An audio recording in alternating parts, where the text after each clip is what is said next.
messieurs. Je suis Isabelle Gibalardi, la directrice du cinéma Le Grand Action.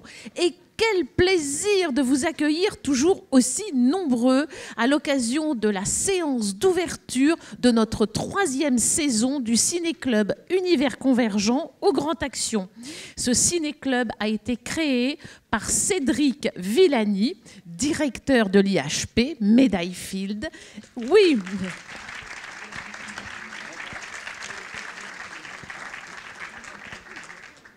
Et Jean-Philippe Usan, astrophysicien, directeur adjoint de l'IHP. C'est Jean-Philippe qui programme le Ciné-Club et il nous a concocté vraiment des petits bijoux dans des registres très différents. Je suis vraiment très très heureuse de vous accueillir, vous et vos brillants intervenants, que je vais vous laisser le soin de présenter. Oui, un petit mot pour votre formidable équipe, Quentin et Marie, qui font un travail extraordinaire.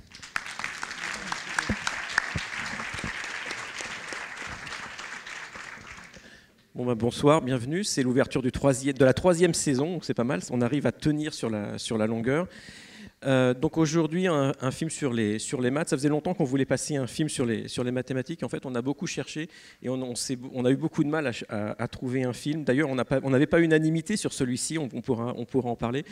Donc on verrait dans la liste de nos films, on a pas mal cette année on a 2 documentaires qui sont assez extraordinaires. Ça c'est notre film hollywoodien, donc on se permet quand même d'avoir une licence hollywoodienne sur une série de 6, et c'est quand même un film qui a eu 4 Oscars, donc même voilà, c'est quand même je sais pas si c'est une justification a posteriori du choix de ce film, mais c'est comme ça. Et donc on parlera de mathématiques, on parlera de mathématiciens. Vous verrez, ça se passe à Princeton. Donc pour ceux qui ne sont jamais allés à Princeton, c'est quand même un haut lieu de la physique et des mathématiques et de l'histoire du XXe siècle. Donc c'est bien de voir un petit peu Princeton, hein, c'est comme Cambridge. Ça, c'est des lieux où il faut aller en vacances pour visiter.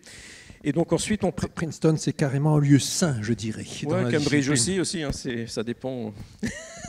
ça dépend quel dieu tu vénères, en fait. Alors ce film, c'était aussi une façon de faire un petit cadeau à Cédric indirectement, parce que c'est un inconditionnel de Nash. Tu l'as dit dans la presse, tu ne vas pas dire le contraire. Bien sûr, non, absolument. Voilà, donc John Nash... La question après, c'est de savoir exactement quelle est la part de fidélité du film à Nash. C'est un autre débat. Mais effectivement, Nash, ça fait partie de mes héros, et on en reparlera tout à l'heure. Voilà. Et donc on a parmi nous aujourd'hui 3 intervenants. Alors, Nicolas Gauvrit, qui est mathématicien et psychologue, tu travailles sur la relation entre mathématiques et psychologie. Tu as écrit un livre sur la perception du hasard. Ça, vous avez dit hasard, Nicolas. Tu veux dire quelque chose, tu peux. On parlera après, c'est juste pour... C'est juste pour l'acclamation de la foule. Alors, voilà, il faut l'applaudir quand même, parce que voilà...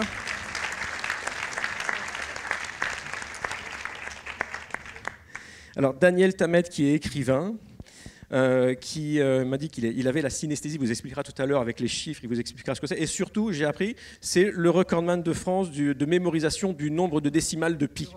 Ah, d'Europe. Donc c'est encore mieux.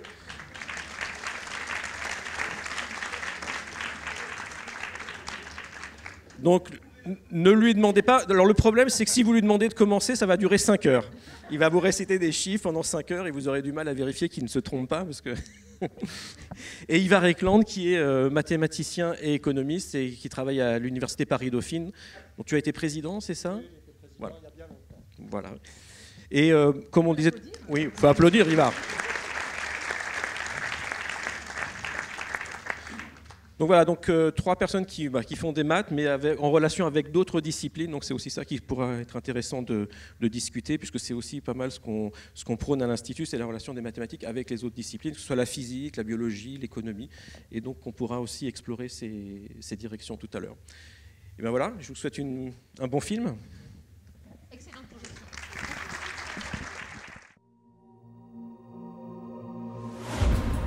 John Nash was one of the most brilliant minds of his generation. Welcome to Princeton. Who among you will be the next Einstein? Find a truly original idea. And it's the only way I will ever distinguish myself. It's the only way I will ever matter. He saw the world. And where's Nash? Out there, looking for his original idea. In ways that no one could imagine. This flies in the face of 150 years of theory. Congratulations, John. It's the achievement of a lifetime. From producer Brian Grazer and director Ron Howard. I'm wondering, Professor Nash, if I can ask you to dinner. You do eat, don't you? How big is the universe? Infinite. How do you know for sure? I don't, I just believe it. It's the same with love, I guess. The extraordinary gift What can I do for the Department of Defense? that set him apart. You are the best natural code breaker I have ever seen. You've done your country a great service, son. Would push his mind Get in. What is wrong with you? beyond its limits. Somebody, help me! John, open the door. Talk to me. Tell me what happened. It didn't happen. This is not what I signed on for. I'm not leaving. Stop! You can't reason your way out of this. Why not? Why can't I? I need to believe that something extraordinary is possible. DreamWorks Pictures, Universal Pictures, and Imagine Entertainment present You have to help me. one man's journey to the greatest discovery of all. You don't know it's real. This is real. Academy Award winner Russell Crowe, Academy Award nominee Ed Harris, and Jennifer Connelly. Perhaps it is good to have a beautiful mind, but an even greater gift is to discover a beautiful heart. A Beautiful Mind.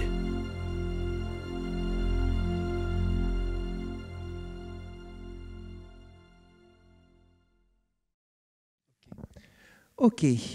Alors vient le moment tant attendu du débat et on va au fur et à mesure donner la parole à nos intervenants, discuter, prendre les questions du public et tout ça. Et puis, je pense, pour commencer, peut-être, on va donner la parole à Ivar Ekland. Alors, peut-être, Ivar, deux choses sur lesquelles on va t'interroger. D'abord,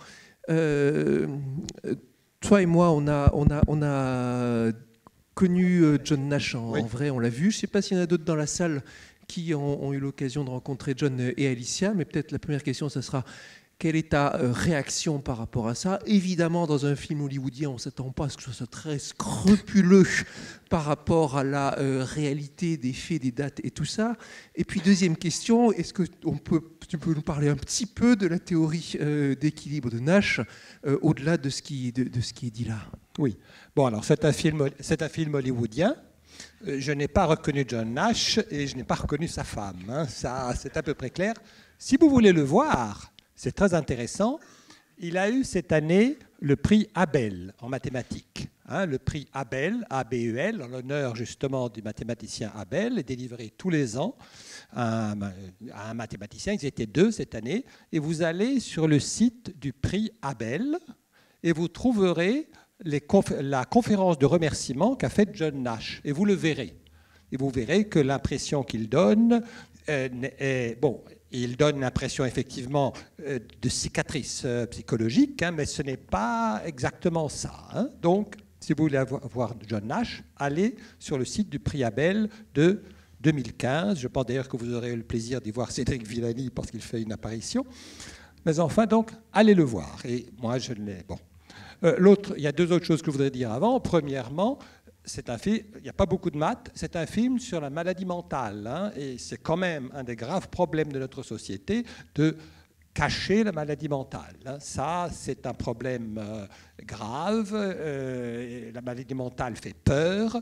Je pense que le film est utile en ce sens-là. La maladie mentale, c'est comme quand on se casse la jambe. C'est pas quelque chose qui fait peur, mais ça ne devrait pas. Je ne sais plus si on traite encore les schizophrènes comme ça, mais il y a des schizophrènes et je veux dire, c'est quand même un problème de société. Dans le cas de John Nash, je veux dire, il a fait des résultats remarquables, mais j'ai vu ça, il a 10 publications totales, quelque chose comme ça, alors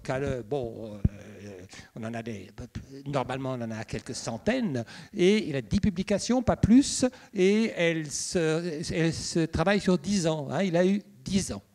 Et après, il a été malade. Bien. L'autre chose que je veux dire, vous voyez, bon, je voudrais... Princeton, ils sont charmants dans le film, ils ne l'ont pas très bien traité. Hein. Nash n'a pas eu de salaire. Hein. Nash, c'est sa femme qui l'a soutenu. Il était là, il n'était pas payé. Hein. Et puis il a fallu payer des traitements, etc. Ce sont les États-Unis. Nash, disons, il a eu le prix Nobel, il n'a pas pu profiter du prix Abel, mais financièrement, ça a été très dur pour Nash et sa femme l'a soutenu pendant tout ce temps. Elle travaillait à la Poste. Bien, alors maintenant, les contributions de John Nash. On a parlé de théorie des jeux. Il a fait une dernière chose que je dois dire aussi, c'est que je pense que ça donne une fausse idée des mathématiques au sens où c'est quand même, quand on fait des maths, hein, c'est un peu comme une forêt un peu enchantée où on se promène. Hein, c'est quelque chose qui vous soutient. Hein, alors, tandis que là, on a l'impression qu'il travaille. Non, quand on fait des maths... je veux dire, on est là, on est content, on visite et on trouve des choses. C'est comme un artiste, hein, c'est un travail d'artiste. Alors, la contribution de Nash en théorie des jeux, il a 2 articles, pas plus. L'un sur le problème du bargaining, dont on a parlé, il fait 10 pages. Contrairement à ce qu'ils disent, il n'a pas eu beaucoup d'influence. Mais il a fait un article sur ce qu'on appelle l'équilibre, hein, qui lui, l'article, si je vais songer, je vous le projetterai, il fait 2 pages et la démonstration fait 4 lignes. Hein, voilà, je crois que c'était sa thèse. 2 pages, 4 lignes, hein, c'est quand même pas mal. Et c'est quelque chose qui n'avait pas fait énormément de bruit à l'époque parce que les gens cherchaient autre chose. Ce que cherchait von Neumann, qui était actif à l'époque, c'était comment chercher une solution au jeu à n personnes. C'est-à-dire, vous avez 3, 4, 5 personnes qui jouent ensemble.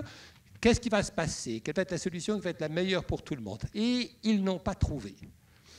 Nash a trouvé ce qui sert maintenant, c'est une solution minimale, c'est-à-dire que Nash a caractérisé des situations où, comment bien expliquer ça, vous signez un contrat et vous vous apercevez que finalement, vous avez intérêt vous-même à faire ce que dit le contrat, même si on ne vous observe pas. Hein, par opposition à des contrats. Alors, par exemple, payer des impôts. Hein, bien. Alors, on décide, on paye des impôts. Bien. Alors maintenant, si on laisse ça à la bonne volonté de chacun, on vous envoie une lettre disant vous devez payer 20 000 euros, bon, ou 3 000 euros. Bon, si personne ne vous surveille et s'il n'y a pas de police, vous dites bon, ben moi je ne les paye pas, hein, c'est les autres qui le feront. Ça, c'est une situation de non-équilibre. Nash a caractérisé des situations où, au contraire, on a intérêt à faire ça. L'exemple qui me vient à l'esprit, c'est le feu rouge. Hein, bon, le feu rouge, imaginez un feu rouge où vous ne voyez pas ce qu'il y a sur les côtés. Hein, vous ne voyez pas. Bon, là, on voit toujours un peu. Mais imaginez que vous ne voyez pas ce qu'il y a. Vous arrivez, il n'y a pas de policier, mais le feu est rouge. Ben, vous dites, il n'y a pas de policier, je vais passer. Non, vous ne passez pas. Parce que vous ne savez pas ce qu'il y a et vous avez intérêt à vous arrêter. Vous voyez ce que je veux dire, hein? Ce sont des contrats qui se font respecter sans qu'il y ait besoin de police. Alors, et l'équilibre de Nash caractérise ce genre de situation. Je ne sais pas si j'ai été assez clair. C'est à vous de dire, vous pouvez voter. Ceux qui trouvent que c'est clair, lèvent la main. Voilà, tu as la mesure en direct. Bon, alors je pourrais donner d'autres explications si vous voulez. On va y revenir après. Je vais dire quelques mini-commentaires sur ce que tu disais par rapport sur la carrière de Nash par rapport à ce qui est montré. Peut-être le point de vue mathématique, la plus grosse déception pour un amateur de mathématiques par rapport à ce qui est montré dans le film, c'est que la période temporelle qui est montrée, là en particulier 1953-1958, c'est pas la période pendant laquelle Nash a lutté contre la folie. Au contraire, c'est le moment où il écrivait ses meilleures pages mathématiques. C'est les 10 articles dont tu parles, les 3 plus remarquables et ceux qui lui ont valu le prix Abel, ils ont tous été publiés entre 1954 et 1958. Et c'était pas du tout l'œuvre d'un fou, c'était l'œuvre de quelqu'un qui était en pleine possession de ses moyens. Et c'est à partir de 1958 que les vrais épisodes délirants ont commencé.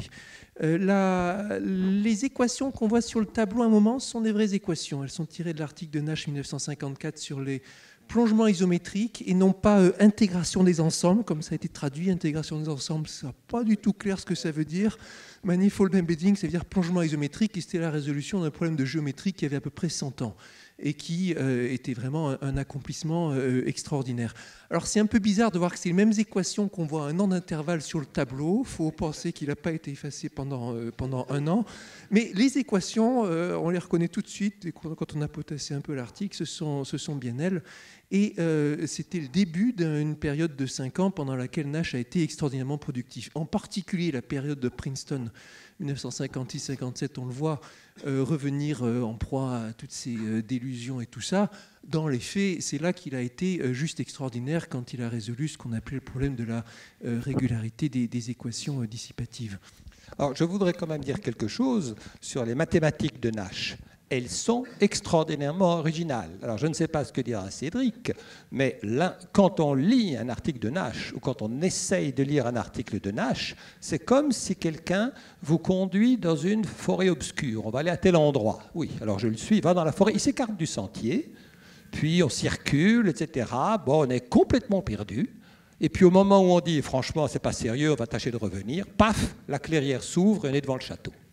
C'est des démonstrations qui, je pense que personne d'autre n'aurait pu les trouver. Ça ressemble à rien et ça marche.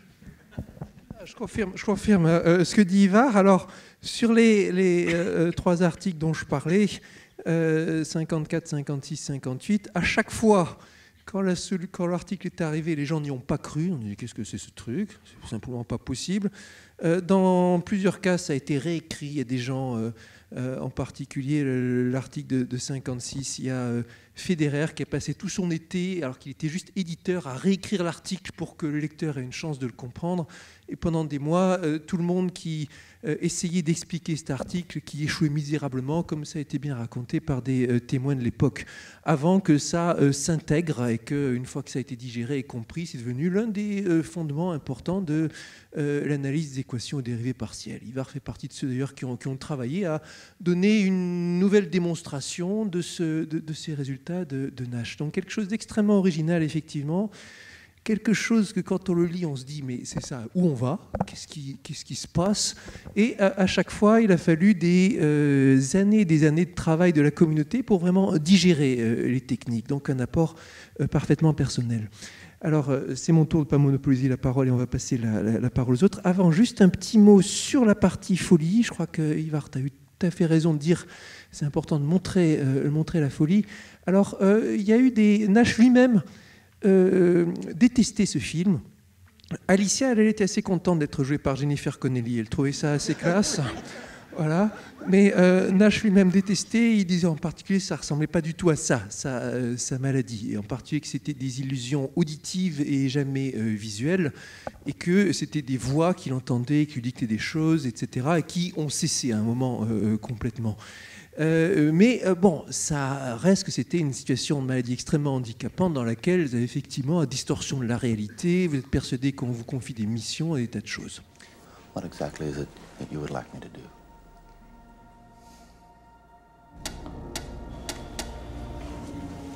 Commit this list of periodicals to memory.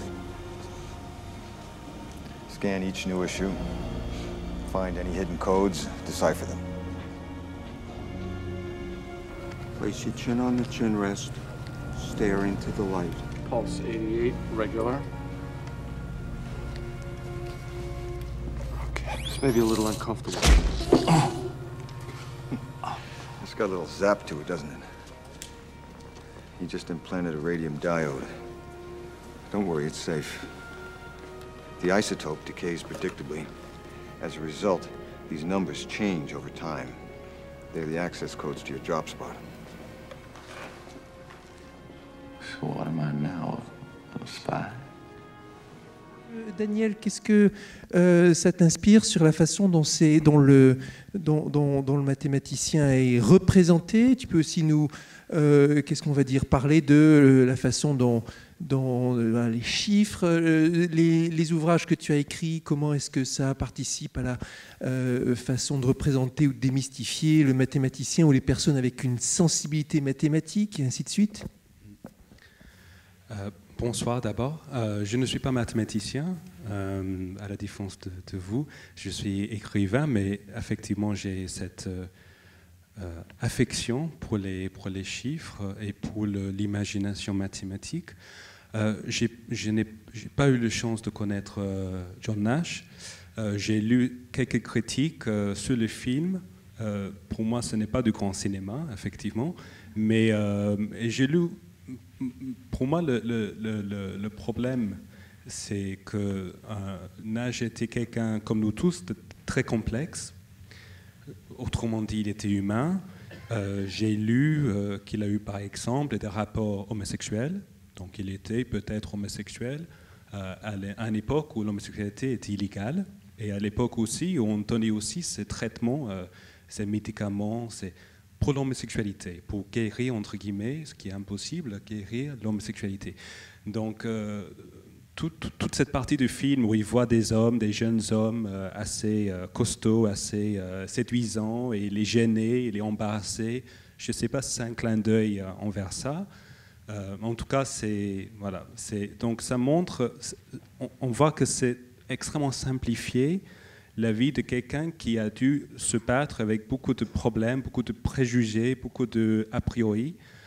La deuxième truc à dire, la deuxième chose que je voulais dire, c'est que les années 50, c'est l'époque de l'ordinateur. L'ordinateur qui commence à arriver. Et depuis 25 ans, on a cette idée, cette obsession avec l'ordinateur qui prend de plus en plus de place dans notre vie, dans notre société. Et on se dit, mais finalement, le cerveau, c'est quoi? C'est un ordinateur. Et donc, quand l'ordinateur dérape, on a tous eu cette expérience de travailler sur un ordinateur qui, à un moment donné, fait n'importe quoi. Et on se dit, mais finalement, peut-être la schizophrénie, peut-être l'autisme, peut-être toutes ces maladies-là, toutes ces conditions-là, c'est pareil. Notre cerveau, c'est un ordinateur qui dérape et tout. Et le génie, au final, c'est le dérapage sublime. Alors, effectivement, je suis très gêné par cette idée-là. Déjà, le génie, c'est très compliqué comme idée. Tout de suite, on se dit, mais c'est quoi un génie? Est-ce que Nabokov, qui était, comme moi-même, synesthète et autiste Asperger, est-ce qu'il était génie? Pour ceux qui adorent ses écrits, oui. Pour ceux qui détestent ses écrits, non. Souvent, dans les humanités, je suis écrivain, on ne peut pas définir comme ça un écrivain. On peut pas. Il y a les gens qui adorent Shakespeare, il y a des gens qui n'aiment pas du tout Shakespeare. Tolstoï détestait Shakespeare, qui a raison. Tolstoï et Shakespeare, pour moi, les deux sont magnifiques. Donc, et cette idée d'ordinateur, de vouloir à tout prix tout calculer et dire, voilà, lui, il était comme ci, elle était comme ça, c'est extrêmement frustrant. Et puis, troisième chose, les années 50, 60, c'était l'époque aussi des échecs. On montre à un moment donné les échecs, comme le jeu de Go, effectivement. Moi, j'ai terminé un premier roman qui va sortir dans quelques semaines, qui a un rapport avec ce film, dans la mesure où ça part du génie. Qu'est-ce que c'est le génie? Et pour moi, le génie, ce n'est pas le dérapage, c'est l'humanité. Et je pense que si John Nash a réussi quelque chose, comme disait tout à fait Eva, ce n'est pas sa folie, au contraire, c'est sa passion, ses émotions, ses frustrations, ses difficultés aussi, et c'est sa vie, son vécu qui l'a amené à découvrir des choses, à trouver des réponses. Et dans les échecs, aujourd'hui, les ordinateurs peuvent battre n'importe quel grand maître, mais à l'époque, au début des années 60, l'époque de John Nash, en Union soviétique, où les échecs, c'était le sport national, c'était plus que le foot, c'était plus que tout. Des millions de personnes jouaient en direct un match. C'est l'histoire de mon roman, Mishenka. Et dans ce pays, on voit ces grands maîtres. Alors, il y avait un champion qui était un peu comme l'idée que véhiculent ces films, la culture populaire, l'idée d'un génie très froid, très ordinateur, très calculateur.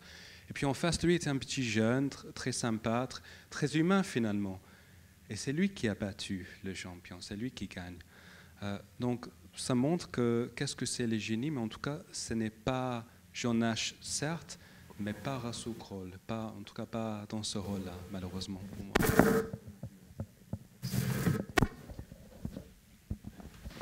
Et, juste un petit commentaire parmi les motivations de Nash. Il y a quelque chose que je trouve est pas mal rendu dans le film, c'est l'atmosphère extrêmement franche des échanges entre les jeunes à cette époque-là, parfois très durs, où ils se disent les uns les autres est-ce que tu sais faire ci, ça, toi t'es pas bon, etc. It is modern, isn't it? Well, yes, John, it is. I imagine you're getting quite used to miscalculation. I've read your preprints. Both of them. One on Nazi ciphers and the other one on nonlinear equations. And I am supremely confident that there is not a single seminal or innovative idea in either one of them. Alors, dans ce qui a déclenché le travail de Nash sur les plongements isométriques, donc un travail fondamental, c'est le jour où l'un de ses... c'est entre autres des disputes récurrentes qu'il avait avec un de ses collègues au MIT. Et Nash, à cette époque-là, était particulièrement insupportable. Il n'arrêtait pas de dire « je suis le meilleur, je suis le génie » et tout ça. Il le dit d'ailleurs dans son petit film Prix Abel, il dit « j'avais l'habitude de penser que j'étais un génie », avec l'air de se dire finalement que j'étais bête à cette époque-là. Mais en tout cas, à cette époque-là, c'était « oh, je suis le plus génial » et tout ça. Et il y avait l'un de ses collègues qui était tellement agacé qu'un jour il lui a dit bon sang, si tu es si bon, pourquoi tu ne résous pas le problème du plongement isométrique? Genre, il a balancé comme ça le nom d'un problème qui était extrêmement célèbre. Et Nash, c'est quoi plongement isométrique? Comment, pourquoi, etc. Et puis de fil en aiguille, il se convainc que c'est un problème à sa hauteur. Et puis de fil en aiguille, il en arrive à le résoudre. Et donc c'est un exemple où c'est une question d'amour-propre qu'il a mis sur la voie.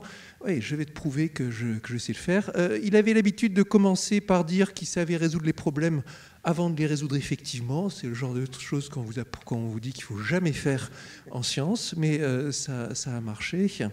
Et donc là, il y avait une question, alors c'était un réflexe extrêmement humain pour le coup. C'était de l'amour-propre, le fait qu'il était piqué au vif et qu'il voulait montrer sa valeur. Et puis après, se dépasser et vraiment faire quelque chose d'inouï. I cannot waste time with these classes and these books. Memorizing the weak assumptions of lesser mortals. I need to look through to the governing dynamics. Find a truly original idea. That's the only way I'll ever distinguish myself. It's the only way that I'll ever... Massive. Yes.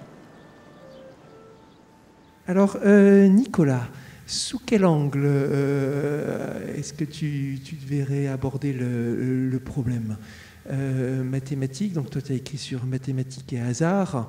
Qu'est-ce qu'on va dire sur la façon, les différentes... ce qu'on peut voir dans du métier de mathématicien, de la réflexion mathématique, qui a à voir plus ou moins avec la modélisation de phénomènes de la vie. Là, on parle de modélisation économique, on peut parler de beaucoup d'autres choses, et la façon dont on peut représenter ce travail du mathématicien sur des phénomènes de la vie.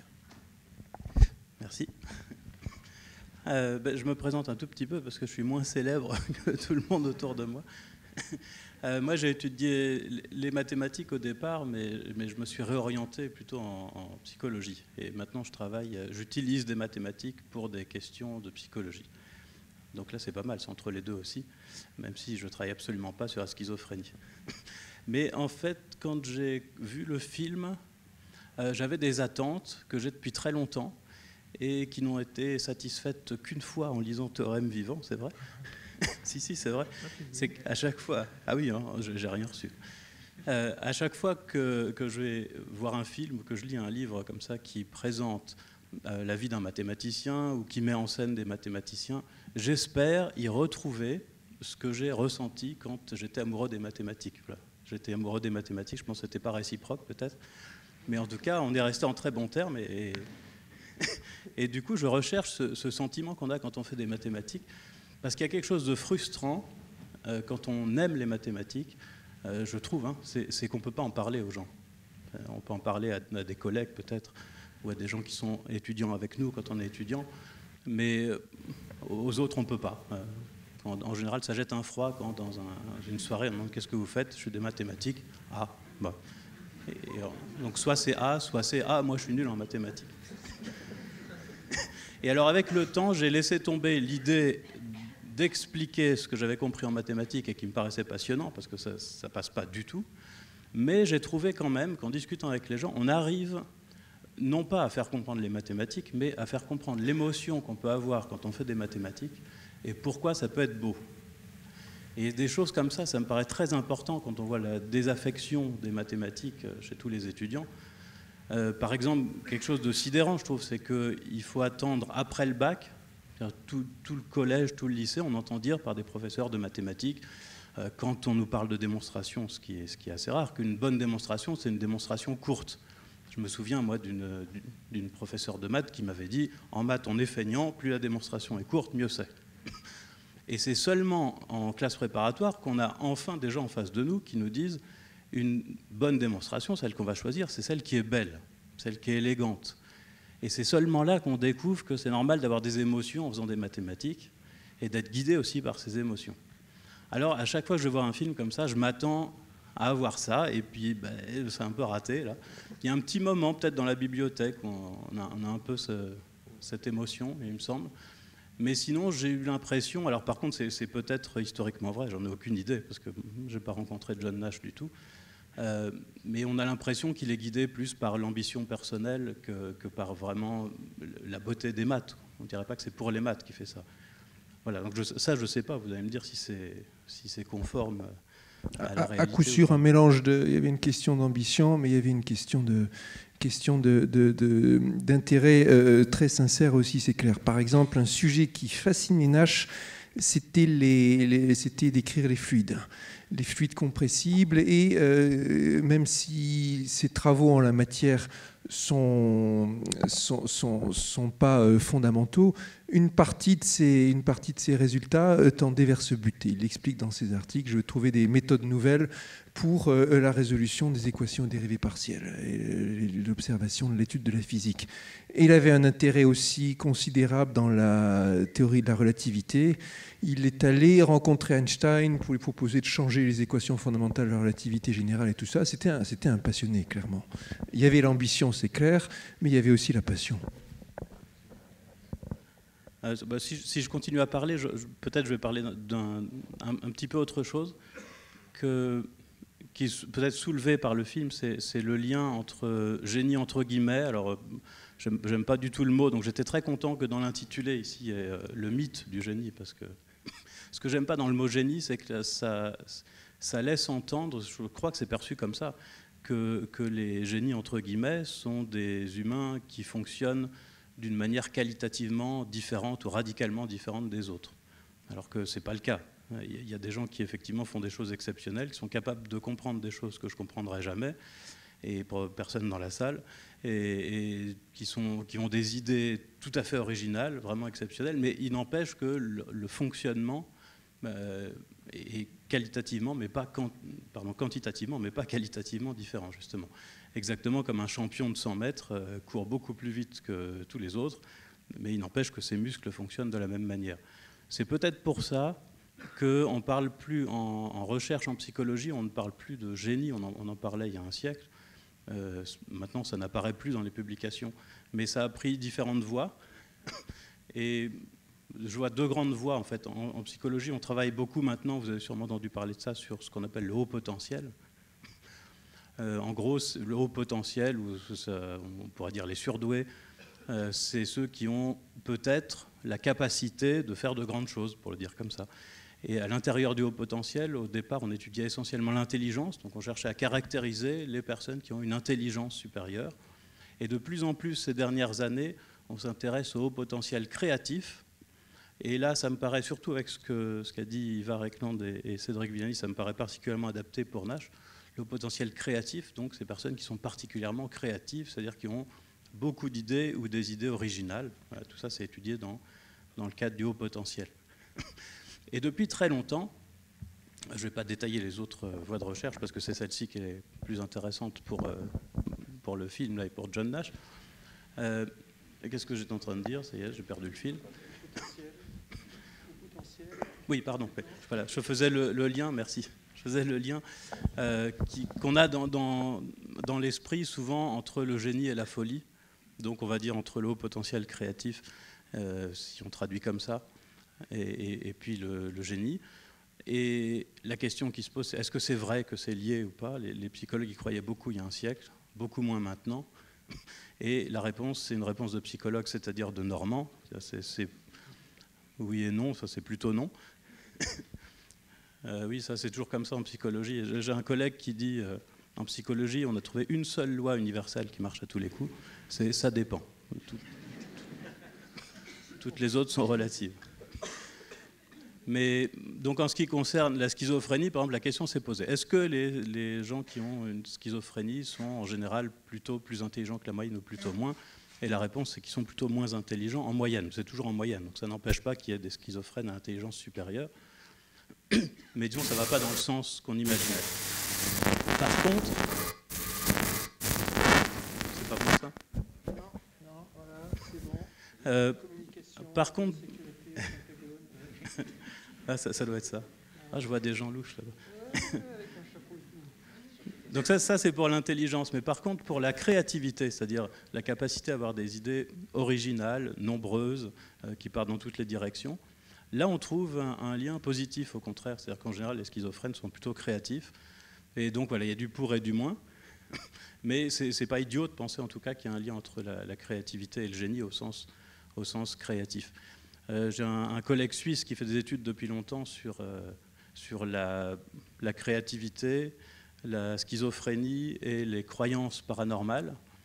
Donc là, on n'est pas très éloigné, si on veut, c'est pas paranormal, mais avec des théories du complot. Il y a aussi eu des études qui font le lien entre des traits schizophréniques et les croyances aux théories du complot, puisque c'est très à la mode maintenant. Mais bon, tout ça pour dire qu'il y a un lien effectivement entre la créativité et la schizophrénie. Et ce lien vient du fait qu'on a tous tendance à diffuser des idées. C'est-à-dire quand on nous dit un mot, par exemple, même sans y penser, ça évoque d'autres mots, qui évoquent eux-mêmes d'autres mots, etc. Il y a deux processus là-dedans identifiés par les psychologues. Le premier, c'est la diffusion, comme ça, des idées qui nous viennent spontanément.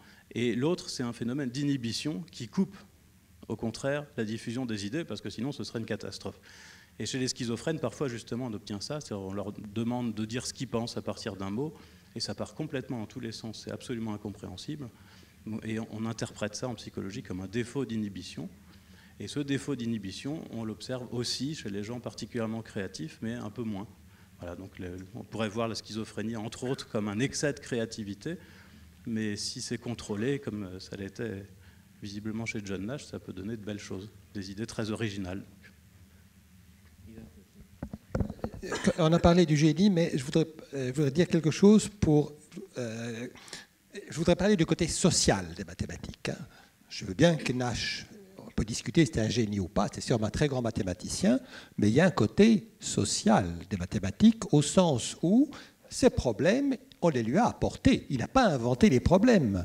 Nash découvre cette histoire d'équilibre Mais en ce moment, à Princeton, où il est, il y a John von Neumann et Morgenstern qui travaillent sur l'équilibre et la théorie des jeux. Nash vient montrer son résultat à von Neumann, et von Neumann dit « Tu as utilisé le théorème de point fixe ?» Oui, dit Nash. Dit « Bon. » Nash n'était pas intéressé, John Neumann n'était pas intéressé parce qu'il cherchait autre chose. Donc, il n'a pas trouvé cette autre chose, et c'est la solution de Nash qui a prévalu. Mais c'était dans l'air. Le problème était là. De même, tu as dit toi-même que sur l'isométrie, on lui a posé la question, et l'autre cas très important, c'était son résultat de régularité, puisqu'il a résolu ce problème, et simultanément en Italie, quelqu'un d'autre, qui était Ennio De Giorgi, a résolu le même problème par une autre méthode. Donc, je dis ça pour dire, en mathématiques, ce n'est pas seulement une œuvre individuelle. Hein. La communauté sort des problèmes et les propose. Je vais même développer sur ce que tu as dit. Le résultat de Nash de régularité, il est emblématique et c'est pour un mathématicien, c'est l'un des chapitres les plus intéressants dans le livre de Sylvia Nazar que le film donne en référence. Dans cet ouvrage, ils décrivent comment Nash d'abord reçoit le problème de son collègue Nirenberg, qui lui aussi est devenu un mathématicien légendaire et décoré du prix Abel en même temps que lui. Et donc c'est Nirenberg qui lui donne le problème et Nash qui se met à travailler sur un problème dont il connaissait rien avant qu'on lui pose et qui se met à poser des questions à tout le monde, aux uns et aux autres, et petit à petit à élaborer une stratégie. Au début, les questions étaient un peu bêta. Nirenberg se disait finalement, il n'est pas aussi génial que je croyais. Petit à petit, les questions sont devenues plus pertinentes. Et puis au bout d'un moment, le problème était résolu, en particulier grâce aux contributions des uns et des autres, en empruntant une inégalité à l'un, un théorème à l'autre, un point de vue à un troisième, et ainsi de suite. Et c'était le seul à avoir le plan en tête. À tel point que ce que maintenant, chez les mathématiciens, on appelle l'inégalité de Nash. Et si vous dites à un analyste l'inégalité de Nash, il sait très bien ce que c'est. C'est une inégalité qui en fait a été démontrée par Stein, qui était son collègue à Princeton à cette époque-là. Nash lui a dit « j'aimerais une inégalité qui vérifie ci et ça et que je puisse utiliser ». Stein savait le faire, il lui a donné le truc, et Nash savait comment l'utiliser. Et on a appelé ça depuis l'inégalité de Nash. Et donc c'est un exemple emblématique de ce fait que c'est un travail collectif. Dans l'article, il y a dizaines de personnes qui ont collaboré, Nash faisant le rôle de chef d'orchestre. Je vais commenter aussi brièvement sur ce que disait Nicolas sur la question celui qui va plus vite ou différemment. Alors pour le coup, on peut discuter. Et les matheux aiment bien dire qu'il y a deux sortes de mathématiciens qui sont super forts. Il y a ceux qui font tout mieux ou plus vite que les autres, et ceux qui font les choses vraiment différemment. C'est exagéré, bien sûr, mais Nash serait plutôt dans la deuxième catégorie. Et au sens où, quand on voit le truc, on se dit « mais comment il a eu l'idée ?» Et on a du mal à faire le trajet inverse. Il n'y a qu'un très petit nombre de matheux que j'ai connus, moi, qui m'ont donné cette impression que vraiment on n'arrivait pas à comprendre comment il raisonnait. Il y en a 2 ou 3, pas plus.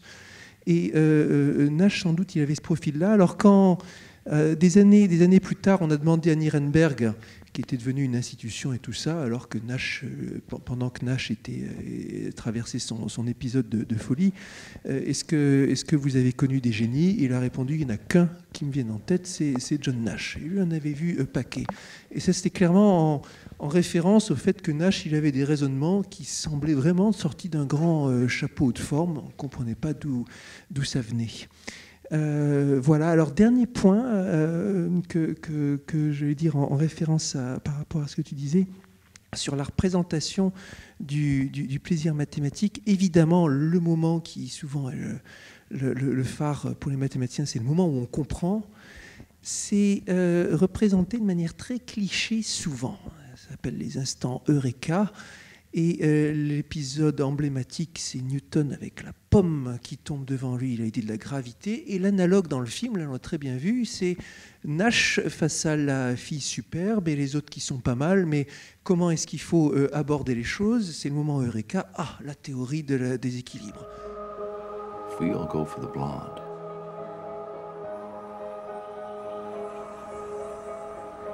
we block each other. Not a single one of us is going to get her. So then we go for her friends. But they will all give us the cold shoulder because nobody likes to be second choice. But what if no one goes for the blonde? We don't get in each other's way, and we don't insult the other girls. That's the only way we win. That's the only way we all get laid.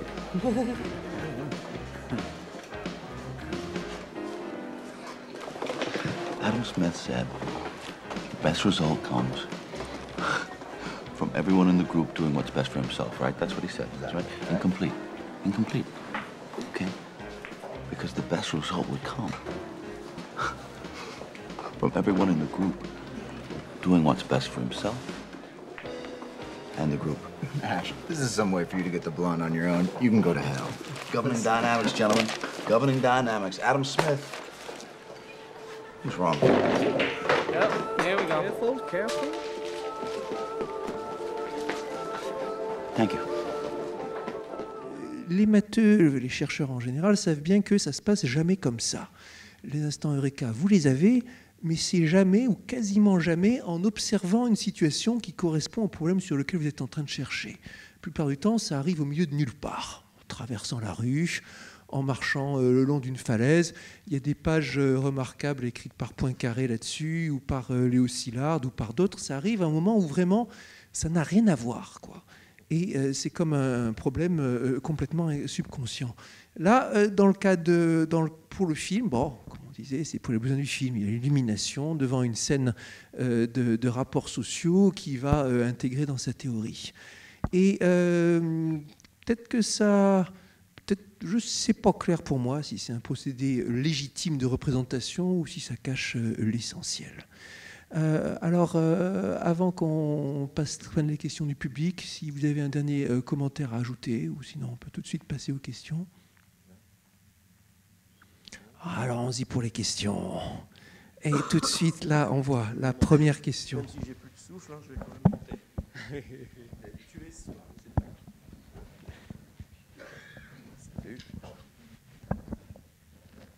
Bonjour.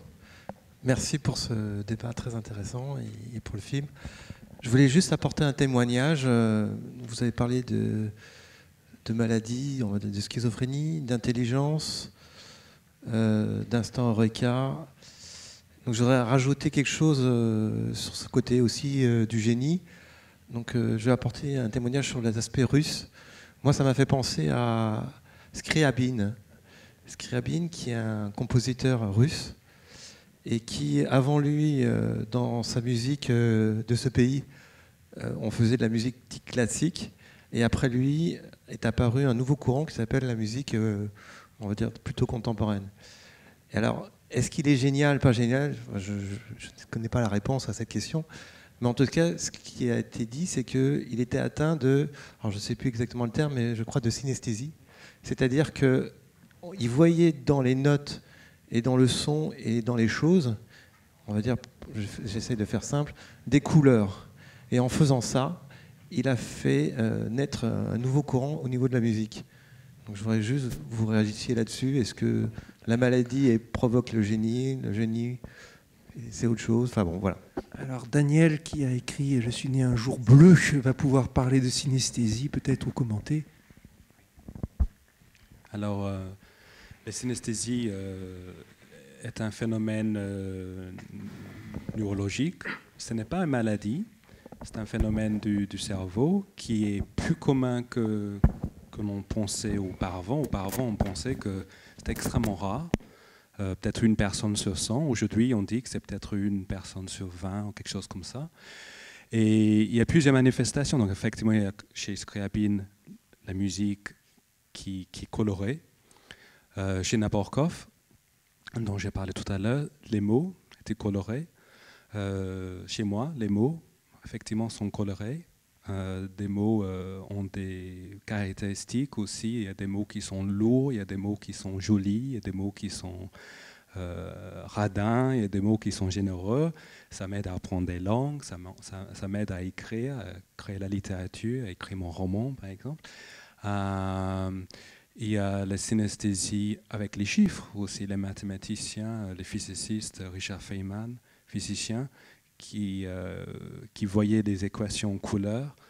Donc, c'est ce que disait Nicolas tout à l'heure sur l'inhibition dans le cerveau. Le fait que chez les synesthètes, la plupart des gens, pour ne pas avoir la schizophrénie, les problèmes comme ça, les parties consacrées aux tâches différentes dans le cerveau sont bel et bien séparées. Leur activité est bel et bien séparée. Il n'y a pas cette confusion des sens différents. Si on pense aux chiffres, ça allume une partie du cerveau consacrée aux chiffres. Si on pense aux mots plutôt, à la musique, il y a d'autres parties du cerveau qui s'allument. Alors chez les synesthètes, ces parties sont capables de parler entre elles. Donc c'est une théorie en tout cas pour expliquer les synesthésies. Quand je pense à un mot, il y a aussi des parties de mon cerveau consacrées au visage, consacrées aux émotions qui s'allument.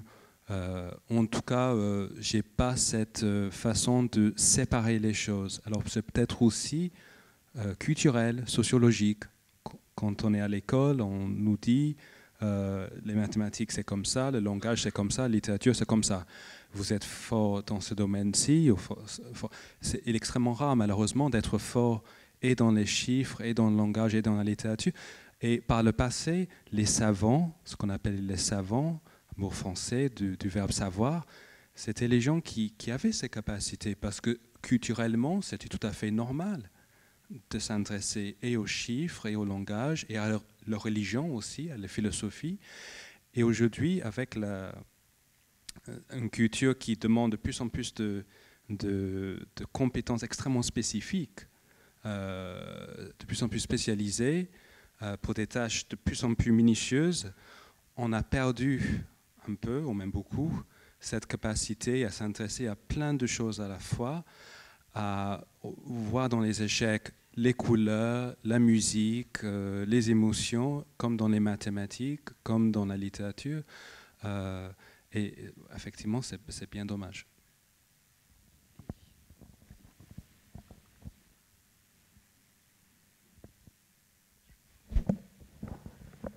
Alors, bonsoir. Pour le coup, ce serait plutôt une question pour les mathématiciens. Donc moi, je suis une biologiste. Donc pour moi, les mathématiques, c'est quelque chose de très abstrait ou complètement laborieux. Et c'est vrai que mon frère, c'est un matheux, et je suis complètement béate devant ce qu'il me raconte quand il me parle de mathématiques, parce que j'ai du mal à concevoir quelque chose d'aussi abstrait. Et il y a quelque chose qui m'a choquée dans le film, qui est relié à la vision qu'on peut avoir des mathématiciens, comme quoi c'est des génies, peut-être parce qu'aussi on ne comprend pas du tout ce qu'ils font, pour la plupart d'entre nous. À un moment donné, quand John cherche sa théorie, la chose qu'il va prouver, qu'il va faire sa thèse, en fait on le voit courir un peu partout dans Princeton, et à un moment donné on le voit en train de regarder le mouvement des pigeons pour essayer de trouver un algorithme. Et donc je me demandais, en recherche mathématique, comment est-ce que vous trouvez les objets dont vous allez parler, les choses que vous allez démontrer? Est-ce que vous vous dites juste « Ah tiens, ce truc-là que j'ai vu, comment est-ce que je peux le prouver mathématiquement? Comment je peux lui donner une explication mathématique ou autre ?» Cédric me passe courageusement le micro. Merci beaucoup.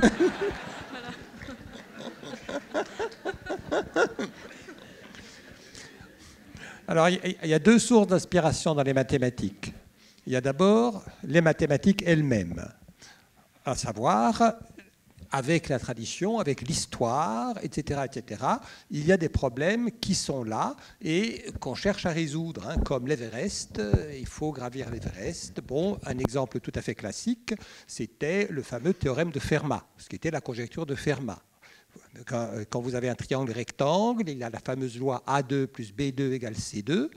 Il y a un triangle qui a des côtés entiers qui réalisent ça. C'est le fameux triangle qui a les côtés 3, 4 et 5. Bon, maintenant, si la loi n'était pas A2 plus B2 égale C2, mais A3 plus B3 égale C3 ou quelque chose d'autre, est-ce qu'il y aurait encore des triangles à côté entiers qui réaliseraient ça? Ça, c'était un vieux problème qui avait été posé par Fermat. Je n'en fais pas l'histoire. Il a été résolu il y a peu de temps. Mais enfin, c'est quelque chose qui a fait réfléchir les mathématiciens pendant très longtemps. Dans le film, là, à un moment donné, vous entendez parler de l'hypothèse de Riemann. Je ne vais pas vous expliquer ce qu'est l'hypothèse de Riemann, mais Riemann est mort à 35 ans, je crois. Il était 40 et c'était en quelle année? Je ne sais plus. 62, et c'est considéré par les mathématiciens comme le Graal, celui qui résout ça. Bon, ce qui donne un côté agréable aux mathématiques, vous voyez, parce que il y a des tas de choses. Qu'est-ce que c'est qu'un bon écrivain? On ne sait pas. Si vous écrivez un livre, aurez-vous du succès? Pas clair. Mais la règle des maths, si un jour quelqu'un démontre l'hypothèse de Fermat, et il est célèbre, bon, ça donne ce côté très objectif aux maths, et c'est un peu ce qui soutient le sujet. Mais il y a aussi en mathématiques le fait, ce qu'est la modélisation, les problèmes qui viennent de l'extérieur. Là, un exemple, c'était le problème d'équilibre de Nash. Alors ça, il l'a trouvé non pas en regardant les pigeons, mais il l'a trouvé parce que c'était l'époque où, à Princeton, si vous voulez, il y a tout le contexte. Le contexte, c'était, il y avait eu la Deuxième Guerre mondiale, et pendant la Deuxième Guerre mondiale, on avait inventé l'optimisation et le management. On construisait des Liberty Ships, ces bateaux. Au début, il fallait 1 an pour construire un Liberty Ship, et finalement, ils les faisaient en 1 semaine. C'est la rationalisation, c'est le moment où la rationalisation arrive. Et les gens commençaient à se demander, optimiser, c'est bien, mais quand vous avez quelqu'un en face de vous, qu'est-ce que ça veut dire? Quand vous jouez aux échecs, qu'est-ce que ça veut dire bien jouer? Bien jouer aux échecs, ça veut dire quoi? Je vais faire ça, est-ce que c'est bon ou pas? Ah, mais ça dépend de ce que l'autre va faire. Alors vous allez de l'autre côté, et j'ai dit, mais si je fais ça, qu'est-ce qu'il va faire? Oui, mais lui, il a le même problème. Pour répondre, il va aller de l'autre côté. C'est le comportement stratégique. Donc ça, c'était une question qui apparaissait à ce moment-là, le comportement stratégique. Est-ce qu'on peut formaliser le comportement stratégique de la même manière qu'on formalise l'optimisation? Je suis clair? Donc ça, c'est un problème qui vient de l'extérieur. En biologie, si vous voulez, ça c'est une tendance qui est apparue beaucoup plus récent. Les mêmes choses sont apparues. Par exemple, j'ai 2 exemples qui viennent à l'esprit. La spéciation. Comment se forment les espèces? Comment se forment les espèces à partir des mutations? Vous me direz, il y a du hasard, il y a des choses comme ça. Oui, mais est-ce qu'on peut être un peu plus précis? Alors, est-ce qu'on peut montrer exactement, isoler le rôle du hasard? Est-ce qu'on peut mieux comprendre? Est-ce qu'on peut aider? Et il y a ce qu'on appelle, autre chose, les fameux problèmes de proie, de prédateurs.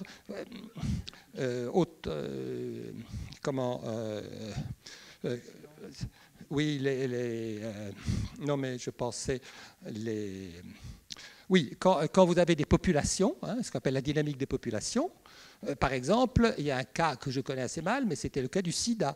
Le sida, c'est assez compliqué parce qu'il y a 3 formes de prédateurs. Si je me souviens bien, ce sont des cycles assez compliqués qui font intervenir, disons, 3 formes de prédateurs. Un peu comme le jeu pierre, ciseaux, truc. L'un mange l'autre, qui mange l'autre, qui mange l'autre. Alors ça se déroule. Est-ce qu'on peut comprendre le cycle, modéliser le cycle pour trouver un remède? Donc ça, ce sont des problèmes qui viennent de l'extérieur. Et ça, on avait cité Poincaré.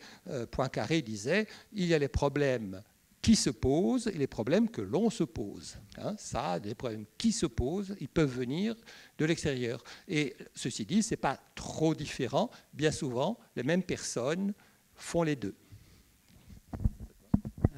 Et je vais rajouter, pour aller dans le sens de ce que dit Ivar, c'est une période un peu emblématique pour ça. Et on le voit bien dans le film quand il y a la séance où, à Princeton, on accueille les conscrits, où il leur explique mathématiques, ça a permis de gagner la guerre, la bombe atomique et tout ça. Effectivement, c'est le moment, Seconde Guerre mondiale, où les États-Unis se rendent compte de à quel point la puissance vient avec les sciences mathématiques, et où il y a tout un ensemble de nouveaux problèmes qui arrivent et une génération de mathématiciens qui se mettent à observer la nature, à chercher à mettre en mathématiques des questions de mécanique des fluides, aussi des questions de stratégie, parce que la guerre froide va commencer et tout ça. C'est un peu emblématique de la période, et en particulier de la côte Est. De cette époque-là, par exemple, parmi les matheux qui étaient des jeunes à cette époque-là à New York, au Courant Institute of Mathematical Sciences, 4 sont devenus prix Abel, ce qui est beaucoup plus que n'importe quel autre endroit du monde. Lax, Varadhan, Gromov, qui est d'une génération un petit peu plus jeune, et puis quatrième, c'était Nirenberg, et qui ont grandi dans cette idée-là. On va non seulement s'intéresser aux problèmes des autres mathématiciens, mais aussi s'intéresser aux problèmes que nous pose le monde, et qui viennent de problèmes de physique, de problèmes militaires, de problèmes de stratégie, et ainsi de suite. J'aurais juste rajouté mon grain de sel.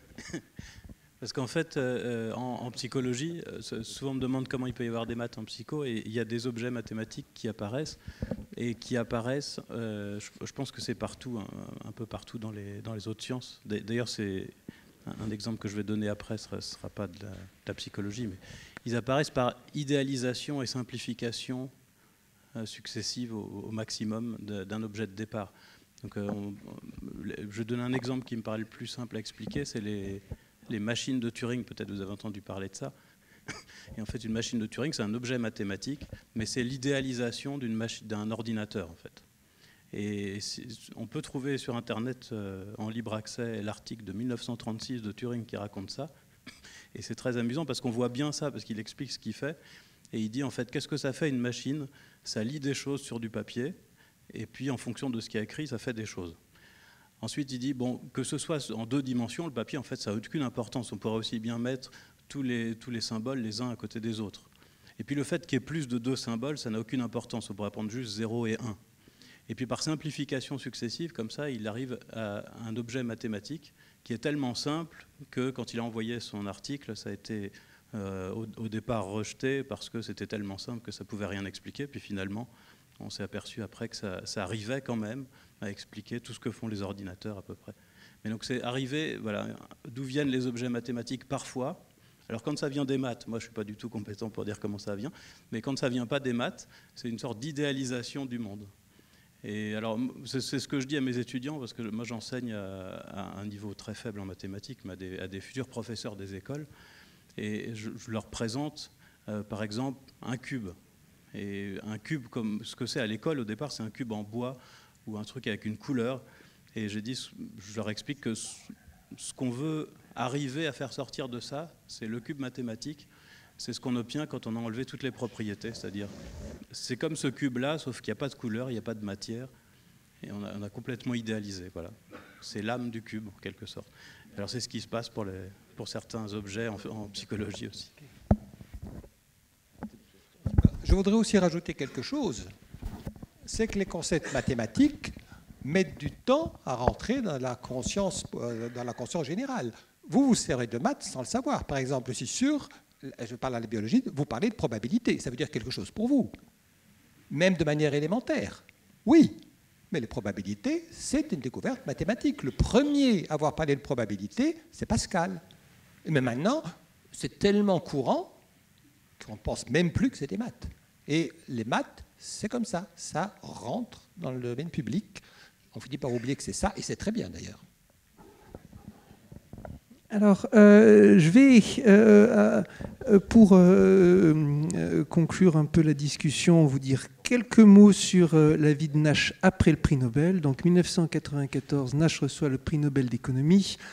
Et ça, à la fois, c'est une grande reconnaissance, et en même temps, ça interpelle les mathématiciens, parce que, à la fois, c'est vrai que les théories ont eu un impact énorme, les théories d'équilibre, mais en même temps, mathématiquement, c'était quelque chose de simple. Comme disait Ivar tout à l'heure, 4 lignes de preuve dans un article de 2 pages. C'était la bonne idée, c'était vraiment quelque chose de novateur, mais c'était pas, il n'y avait pas vraiment de cœur mathématique si impressionnant que ça. Alors que les articles de la période 54-58, eux, ils avaient tout. Ils étaient vraiment extraordinaires, avec des nouvelles techniques, des choses qui ont changé le paysage de l'analyse mathématique. Et donc, quelque part, c'était resté. Alors, Nash lui-même a dit qu'on lui avait donné le prix Nobel pour le plus trivial de ses accomplissements. Et cette question-là était restée en suspens pendant assez longtemps, jusqu'à ce qu'en 2015, Nash reçoive, conjointement avec Louis Nirenberg, le prix Abel pour leurs travaux en analyse géométrique et analyse des équations aux dérivées partielles. Et la cérémonie donc avait lieu à Oslo. C'est pas le roi de Suède pour le coup, c'est le roi de Norvège. C'est beaucoup plus décontracté que le royaume de Suède. Là, ça n'a simplement rien à voir. Le roi de Norvège, c'est le genre qui vous dit bonjour, comment ça va et tout ça. Ivar confirme, voilà. Beaucoup plus décontracté, bon enfant et tout ça. Et la fois donc où on l'a vu. Ivar et moi, j'avais l'immense honneur d'être le chairman de Nash pour le petit exposé qu'il a donné à cette occasion-là, et où il parlait d'une partie de son travail, et où ensuite se succédaient deux orateurs qui parlaient de l'influence des travaux de Nash et de Nirenberg. Tout le monde était content parce que, à la fois, c'était la reconnaissance, sentiment de réparation de quelque chose qui était un peu de quelque chose qui avait été injustement passé sous silence dans l'actualité. Grosse réponse médiatique aussi. Et puis, on savait aussi que Nash allait, pour la première fois, être vraiment à l'abri des problèmes financiers qui l'ont tracassé pendant la majeure partie de sa vie. Et exactement 3 jours plus tard, Nash décédé avec Alicia dans un accident de taxi. Alors, il y a quelque chose d'émouvant dans le fait qu'ils soient restés ensemble jusqu'à la fin. Ça a été compliqué, ils ont divorcé, ils se sont remariés au début des années 2000, et Alicia était toujours là auprès de Nash. Et en même temps, quelque chose de tragique dans ce décès qu'il frappe juste après le prix, dans le taxi qui les ramenait chez eux à Princeton. Alors aussi quelque chose de simplement surnaturel. Quelqu'un qui meurt dans un accident de taxi, c'est du jamais vu.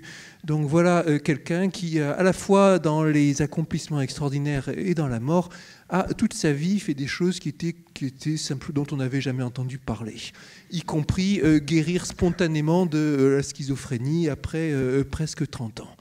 Et en tout cas, quelqu'un qui laisse une marque indélébile dans le paysage mathématique par son originalité et par sa créativité inouïe. Alors, après ça, c'est quelque chose on va dire, chaque fois que j'y repense, je trouve ça assez vertigineux. On va revenir sur des choses proches, terre à terre et joyeuses, avec notre petit quart d'heure de la librairie. Alors Anaïs, à chaque fois, donc pour ceux qui sont là pour la première fois, Anaïs à chaque fois nous fait une petite sélection de livres. Donc elle s'occupe de la librairie Caribe dans le 12e, c'est ça, qui est une super. Si vous aimez la science-fiction, tout ça, c'est une super librairie. Il faut y aller. Une super librairie. Voilà. Ouais, même alors, si vous ça ne va pas du tout durer un science-fiction, quart d'heure, hein, je vous fais les 3 sans respirer, je sais qu'il est tard, il n'y a pas de souci. Je vais commencer, alors j'ai abordé la sélection plus sous l'angle du rapport à l'intelligence et du rapport à la réalité qui est parfois difficile. J'ai comme premier choix le principe de Jérôme Ferrari, qui est une biographie romancée de Heisenberg. C'est notamment, quand je vous entendais parler, c'est notamment, enfin moi je trouve qu'il y a un très très beau moment eureka. Il y a un très bel amour pour la science, pour un cerveau, et c'est hyper poétique, hyper émouvant, hyper bien écrit. C'est absolument magnifique. Le ton est très littéraire, mais très juste. C'est précis, évocateur, c'est pas du tout empoulé. Et il y a notamment ce moment où, donc, rapport à l'intelligence, au monde et à la réalité, où Heisenberg, donc... qui a posé le principe d'incertitude, qui a révolutionné l'approche de la physique, et il a aussi travaillé sur le programme nucléaire nazi qui, avec d'autres savants allemands, est enfermé dans une grande demeure par les Alliés, apprend que les Américains ont fait exploser la bombe atomique, et ce moment est absolument incroyable et incroyablement raconté dans le livre, de jalousie, de culpabilité, de soulagement, parce que c'est pas eux qui l'ont fait, mais quand même, ils auraient voulu aboutir, ils n'auraient pas voulu forcément porter le poids de cette culpabilité, et les gens s'enferment dans des pièces et refont les équations et veulent comprendre où est-ce que eux ont raté, où est-ce qu'ils ont mal compris, où est-ce qu'ils ont mal avancé, et refont le travail avec une espèce de frénésie pour arriver eux aussi à cette bombe atomique. C'est un magnifique livre, voilà, que je recommande beaucoup. Je fais super vite. J'ai ensuite sélectionné 5 et 6 auteurs anonymes parus chez Zone Sensible. C'est pas de la science-fiction, même si on aimerait que ça en soit. C'est plutôt du roman journalistique, on va dire. Ça commence par Princeton comme terrain de chasse pour les recruteurs de Wall Street.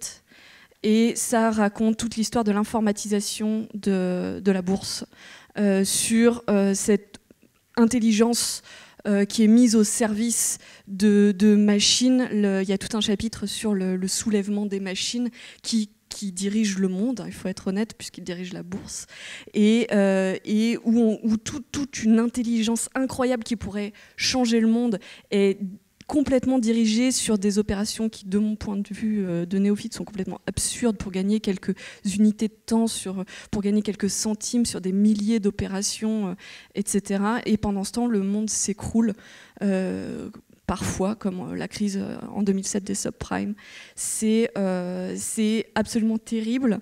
C'est que je reprenne mes notes. C'est en même temps un style hyper fluide et percutant. Ça se lit comme un thriller. C'est absolument passionnant. Et c'est cosmétique, mais ça vous intéressera peut-être. C'est raconté du point de vue d'un algorithme mathématique. Et enfin, le dernier, alors ma petite marque de fabrique, c'est d'avoir un chouchou, et en général, c'est un livre un peu foufou. Là, c'est un vrai roman de science-fiction à la Philippe K. Dick, c'est Les Fleurs du Karma de Tommaso Pinchio. C'est absolument impossible à raconter, donc il va falloir me faire confiance. Ça tourne autour de 3 personnages qu'on suit tour à tour. D'abord, il y a Laika Orbit, qui a un nom de chienne de l'espace, mais qui n'en est pas une, qui est en cavale dans un univers complètement étrange, qui a des problèmes de mémoire, qui ne se souvient pas de son nom, et qui est accompagné par un homme assez bizarre qui, par moments, parle sans les voyelles. Ensuite, on a l'histoire de Kinky Barbouzian, qui est une enfant fleur du Summer of Love. Donc c'est une espèce de rêve hippie des années 60 entre sexe et LSD, enfin surtout du sexe ou surtout du LSD, et qui a un fils qui a été conçu dans ces conditions, qui parle sans les voyelles parfois. Et enfin, la 3e voie, c'est le mathématicien, donc un personnage mi-sociopathe, mi-psychopathe, mi-mythomane, mi-ce qu'on veut en fait, mais qui des fois parle sans les voyelles. Et c'est le pivot autour duquel tout tourne en réalité, à tel point qu'on se demande si tout ça existe. Notamment, il y a des petits indices quelque part où on se dit qu'il y a un souci. Je vous en lis un juste parce qu'il est drôle. À côté d'une plaque en laiton où était écrit « William Burroughs, détective psychiatrique, spécialiste en filature psychosomatique et récupération des états de conscience, discrétion assurée ». Voilà, c'est rock'n'roll, c'est déjanté, c'est un pur plaisir. Donc voilà, je vous le conseille fermement. J'ai aussi les livres des auteurs présents ce soir. Donc voilà, n'hésitez pas à venir les feuilleter aussi le temps que je m'installe dans le couloir. Super, merci. Attends, je vais prendre. Je passe le temps. Un mini commentaire. Hein. Aussi bien le livre de Ferrari que le livre 5-6, dont vous pouvez trouver l'auteur si vous cherchez un petit peu, ont cela de commun que tout ce qu'il raconte est exact. Je veux dire, il n'y a aucune... à la fois, c'est très bien écrit, mais il n'y a aucune distorsion. C'est basé sur une documentation extrêmement solide et un retour aux sources. C'est la preuve, l'un comme l'autre, qu'on peut faire de très belles œuvres littéraires tout en étant rigoureusement exactes avec la vérité scientifique et historique. Merci. Voilà, c'est le mot de la fin. Juste une précision pour les habitués. Au mois de février, il y aura une exception à la règle. On ne fera pas ça le dernier mardi de chaque mois, mais on fera ça le 16 parce qu'il y a les vacances scolaires, il y a plein de choses. Donc c'est dans 2 semaines en fait. Ça va vite venir, vous avez de la chance. Mais après, il y aura attendre 1 mois et demi, donc ça sera encore plus long. On ne peut pas tout avoir. Voilà.